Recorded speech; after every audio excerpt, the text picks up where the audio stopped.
Closed doors, I'm a fool for your love. I just want you guys to do it again.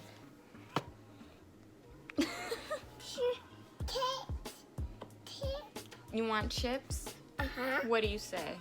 Please. Bless you. Here you go. Thank you. You're welcome. Hey guys, welcome back to my channel. If you are new to my channel, welcome to my channel. Today's video is going to be one of the most highly requested videos that I've ever gotten on my channel. Today's video is the story time of the time that I got into a fight when I was in high school. Now, I made this story time 2 years ago, but for legal reasons and in order to get my charges dropped, I had to remove the video from YouTube.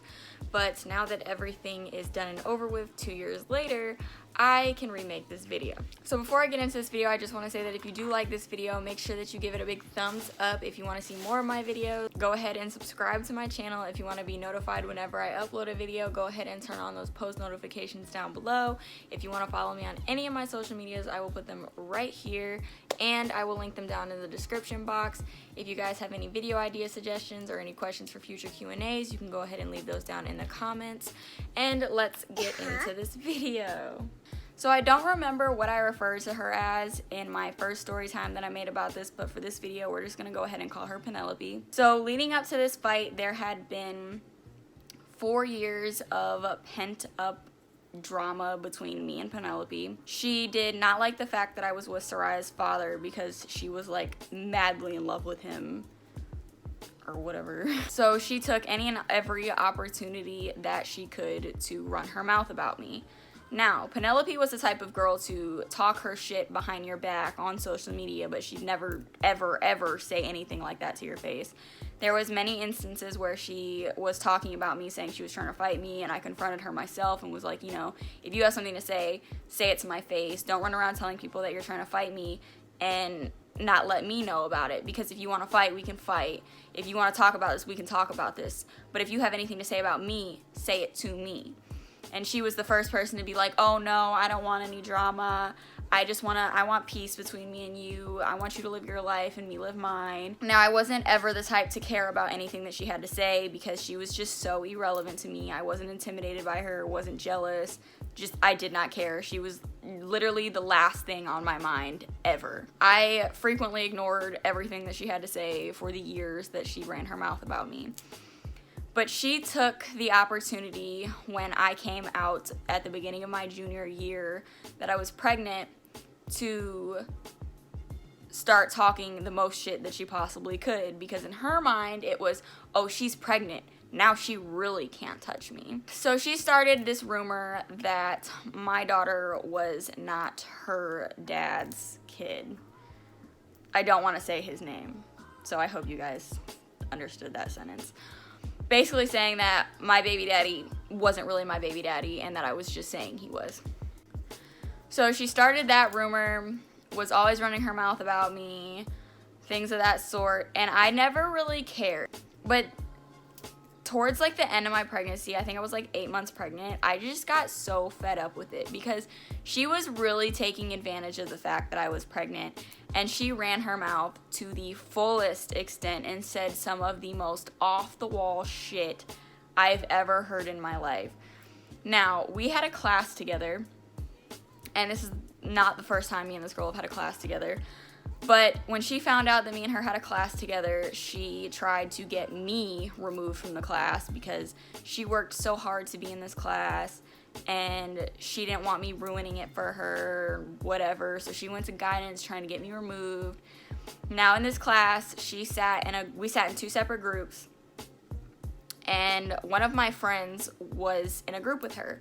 Now, me and this girl weren't really close at the time yet, but we did talk from time to time, and she told me that on a day that I was not in class, she pulled up my Instagram off of somebody else's phone because she was blocked on my Instagram, and she was looking at a video of me in the bathtub showing my stomach move because Soraya was kicking. She said that it was gross, that it was pornography, that she did not care if my child died.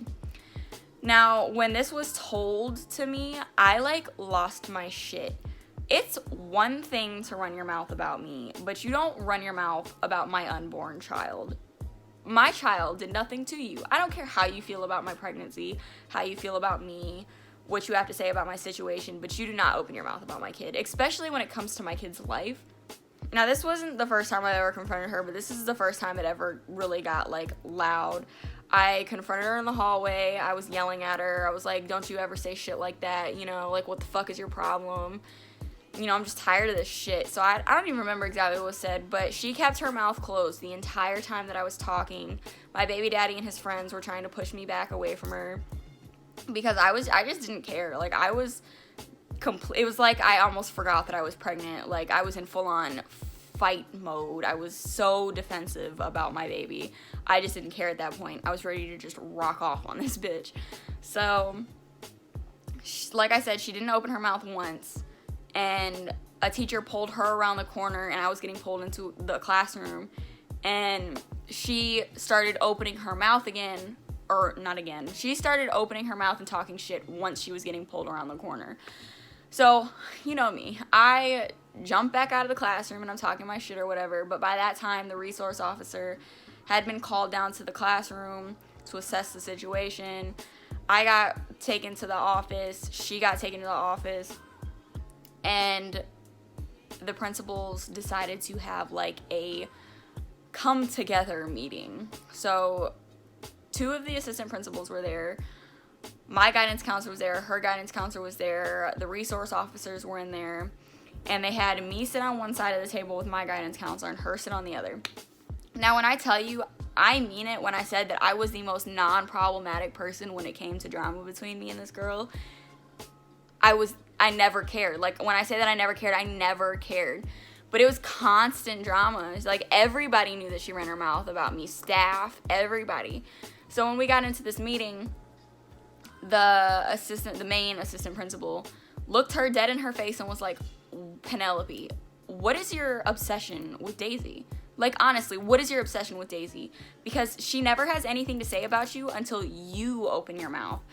Like, I'm tired of the drama. Everyone's tired of the drama. It needs to stop, you know? And so she's getting yelled at, and I'm laughing, like, smirking in the corner, and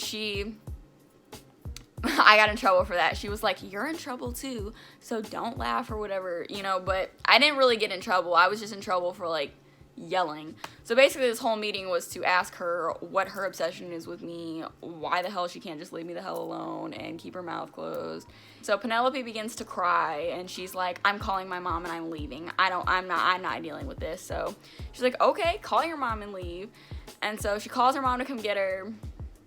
She leaves, and I almost said her name. The assistant principal asked to walk me back to my classroom and was talking to me about it, basically telling me that I need to keep a cool head and just keep on ignoring her like I had been. Penelope's guidance counselor ran around the corner down the hall to me and the assistant principal before I reached my class and was like, we're gonna call her Miss Candace. So she goes to Miss Candace and she's like, if her mom comes up here, please don't tell her I'm here. I don't want to talk to her. I am so tired of listening to their shit. And I remember just sitting there like, it was so funny. And that's when I found out that she had tried getting me removed from the classroom because her guidance counselor told me. Like, when I tell you everybody was tired of this girl, they were tired of this girl. So I went back to class, like a couple weeks went on, and me and my baby daddy were standing in this empty hallway because the bell had already rung for class, so nobody was in the hallway, and we were just having a conversation. I can't even remember about what. But me and him were in this hallway. Now, it's a short hallway because it was on the workshop hall. And we were, like I said, we were the only 2 people in the hallway. So we're going to look at the hallway from this perspective. I was on this side of the hallway. My baby daddy was on this side of the hallway. Right here is a set of doors leading outside. So she comes around the corner, and we see her coming. So he steps against this wall. I'm against this wall where there's a set of lockers. So I'm against the set of lockers. We made a clear path for her to walk through. So instead of walking through, she decides to walk this way and go behind my book bag. There's like an inch of space between me and the lockers behind me. And she shoves me. And I don't even remember, but I guess my adrenaline hit me so hard, I blacked out. Like, I don't remember pushing her, but I guess I turned and I pushed her so hard that she flew into the set of doors. It was like 4 feet in front of her. She flew into the set of doors. Her neck flew back really hard. I don't remember pushing her, but I do remember seeing her hit the doors. And my baby daddy was just like, because, you know, nobody expected me to do that. So she turns around and she's like, she looks around me and I'm telling you, I am right in her face. Like, we are this far apart from each other. I'm in her face. My baby daddy is behind me. She looks around me and goes, just because your bitch is pregnant doesn't mean she can't get hit. And I was just so fed up with this girl at this point. It was just ridiculous. Like, I just didn't care. My adrenaline was rushing. It was in the moment. And I literally looked her dead in her face and I was like, bitch, hit me. And so I guess I was loud enough to where people heard me. The janitor comes out of the janitor's room and he grabs her. A math teacher around the corner comes out and they pull me to the office. She goes to the office to try to suspend me. I get called down and Miss Candace is the one who called me down, and she goes, well, since there's no cameras on that hall and we have no proof that you actually laid hands on her, there's nothing we're going to do about this. But like I said, just keep trying to ignore her. So time goes on, and months, like a month and a half later, you know, I go into labor, I go on maternity leave, whatever. So I guess while I was on maternity leave, it's called homebound at my school. So while I was on homebound, she had been running her mouth, all types of shit. So now we are at the day before the fight. There is a neighborhood around where I live, and it's a gated community, and it's like one of those neighborhoods that has a lake in it. So it's called the marina, and it's where people go to just hang out, swim, you know, have parties, things like that. So I was at the marina with a few of my friends and my baby daddy. And I guess Penelope and a couple of her friends came. And so where I was at the sand at the lake, and there's like a hill and then some picnic tables. So I'm down here at the sand and Penelope is at these picnic tables. So one of my friends that was with me down at the lake on the sand runs up there where Penelope is because one of her friends is with Penelope. So she's talking to her friend or whatever, and then comes back down and she goes, so I was standing there, right, and Penelope goes, is my best friend down there? And I was like, you know what, I'm gonna go be a petty bitch. We were about to leave at that point anyways, and in order to get to the bathrooms to change, we had to walk up this hill and past the picnic tables. So we're all walking past the picnic tables, and I take it upon myself to be the petty person that I am, and I was like, hey, best friend, since she, you know, wanted to call me her best friend or whatever. And she goes, like, stutters when she says it. It was so hilarious. She was like, hey, bitch. And we were all laughing. I was like, oh my gosh, she called me a bitch. My feelings are so hurt because I'm an asshole, you know, whatever. And then she calls her mom, and, you know, she stays on the phone with her mom the whole time or whatever. And we change and we leave. So I guess she took that as, you know, oh, Daisy's not pregnant anymore. Yikes. So I get back to school. I'm pretty sure it was my first day back from maternity leave or homebound. And I was in the cafeteria eating breakfast, and I was just like, I saw her walk in on the other side of the cafeteria, and I was sitting with my baby daddy, and I was like, I'm gonna fight that bitch today. I was like, yeah, I'm gonna beat her ass. And he was like, no, you're not. You stay out of trouble. You just got back from homebound, you know, trying to talk me out of it. And I was just so set on it because I was just so fed up. And actually seeing her at the marina, I was just like, it was that realization of like, I'm not pregnant anymore. She can't talk this shit anymore. Like, she can't sit here and bitch me all the time because I'm not pregnant anymore. I can actually act on what I want to act on. So, like I said before, me and this girl had a class together. It was still that same semester. We still had that class. The only difference was I wasn't pregnant. So this class that I had with her was second period.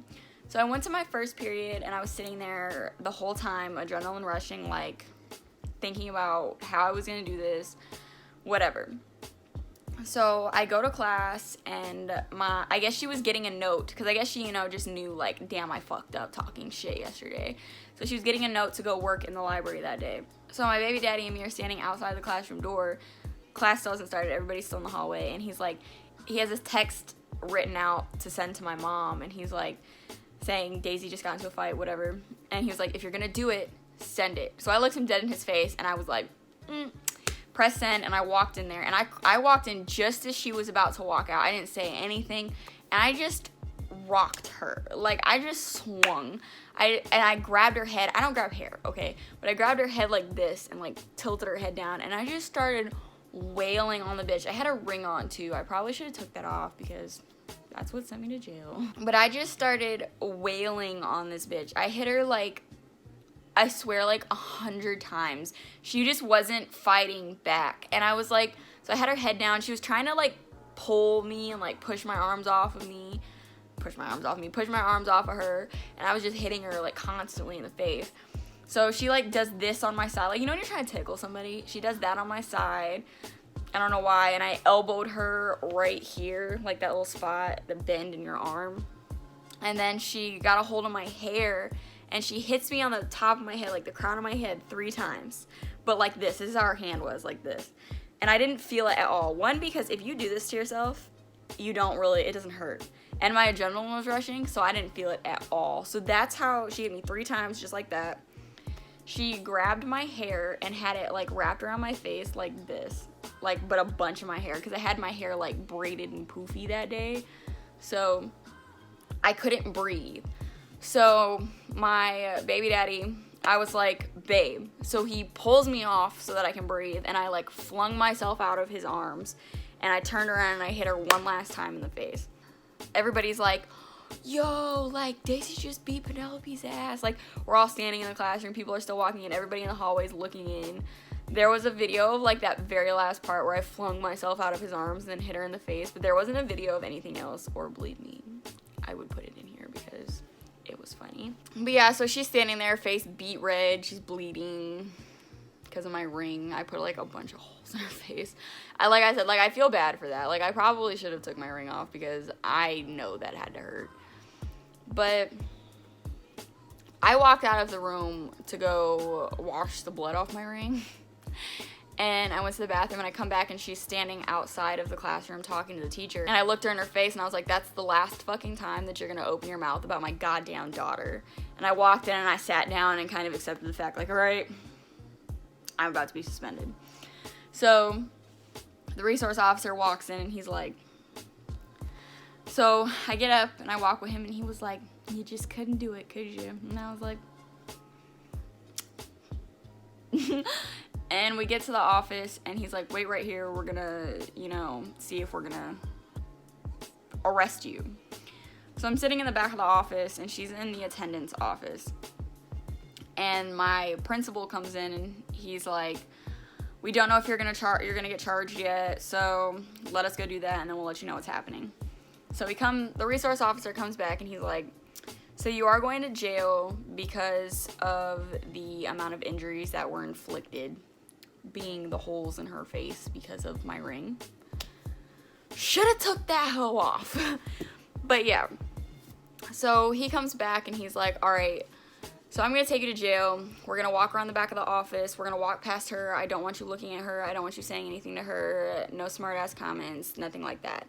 I'm not gonna handcuff you. We're just gonna go walk straight to my car.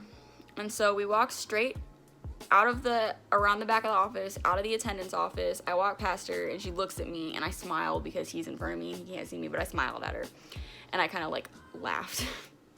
And then we walk out and through the commons area. It was during lunch, too, so everybody's, like, staring at me. And we walk through the commons area, and he asked me, he's like, there's nothing in your bag that can get you in trouble, is there? Because, like, if so, just give it to me, and I'll put it in my trunk. He tells me to call my mom, so I call my mom, and he tells her that he's taking me to jail, and that sort of thing, and telling her that he's gonna talk to the magistrate and basically try to get me so I don't have to actually, like, stay in jail. So he tells me I don't have to get in the back seat, I can sit in the front seat, and then it kind of hit me like, oh shit, I'm going to jail. So, like, I started tearing up. And he was like, you don't need to be scared, it's not that bad, or whatever. And so we get to jail, and he's, like, telling me that before, like, he even gets me out of the car, he's like, I'm going to talk to the magistrate. I'm going to tell her that you're a good kid. and you did this because, you know, the things that she was saying about my kid, and that I really am sorry, and just things of that sort. And so we get in there, and I can't remember what it's called, but basically they took my thumbprints, took my address, ID number, took my mugshot, and then I had to go talk to the magistrate. So he told me to tell the magistrate that I'm sorry, told me to cry, and that I would never do it again. I let my emotions get the best of me. You know, I was just really defensive about my daughter. She was threatening my daughter's life, saying things like that. So that's what I told the magistrate, and they basically, after that, I had to go take my actual mugshot. And when I was taking my mugshot, the lady was like so rude, like it was ridiculous. And then I got put in a cell, and then I had to wait to be told if I could go home or if I was actually gonna have to be like convicted, because I was not convicted. I was in a holding cell. And so I did not get convicted. The magistrate decided to send me home, and I had to wait like 5 hours for my parents to come get me. My dad got me, and he was like, the first thing he says to me, he's like, well, I didn't expect to be picking my daughter up from jail today. So he picks me up, I go home or whatever. Long story short, I did have to go to court twice. She tried to have a restraining order on me. I did get suspended for 10 days. So I didn't go to school for 2 weeks, and when I came back, I had a temporary restraining order because she put in for a restraining order, or it's called a no contact order. So I had a temporary no contact order against me from her. So up until the court date, I couldn't be within a certain distance of her. I got kicked out of the class that I had with her and put into another one. So that restraining order was to keep a distance of 15 feet away. So I did exactly what I was told to do. I kept my distance from her. I had no intentions of going back to jail. After having this temporary restraining order made, I guess, acted upon, I never saw her in school other than in that class. She did everything that she could to be near me, like tempting me to break the restraining order. She walked in the bathroom the same time as me. If she saw me coming down the hallway, she'd purposely go past me instead of turning around, going the other way. I told the judge, and he was very, very, very on my side. And he was like, from personal experience, you know, this is just drama. And I told him, and I was like, I feel that this is just something she wants to hold over my head. She's come near me more than she ever has in our entire high school career since she's had this temporary no contact order. And I was like, I feel that if she really felt that I was a threat to her, she would be doing everything in her power to stay away from me. I was like, so I feel that this is really just something she's trying to hold over my head and use against me. And he said that he agreed, you know. So the judge dismissed the no contact order. She like bawled her eyes out. Her mom was super pissed off, but I mean, really though. So then I had to go to court for my criminal charges. I was charged with simple assault. So I had to go to court for many, many months back to back, like every Tuesday. I was in court because my case kept getting continued. And finally, like 5 months later, they told me that if I did 5 jury duty things and like sessions and did, I think it was only 12 hours of community service, that I could get my charges dropped. So that happened. I finished my community service, all my jury duty, and I ended up getting my charges dropped. But I hope you guys enjoyed this story time. I will see you guys in my next video. Bye.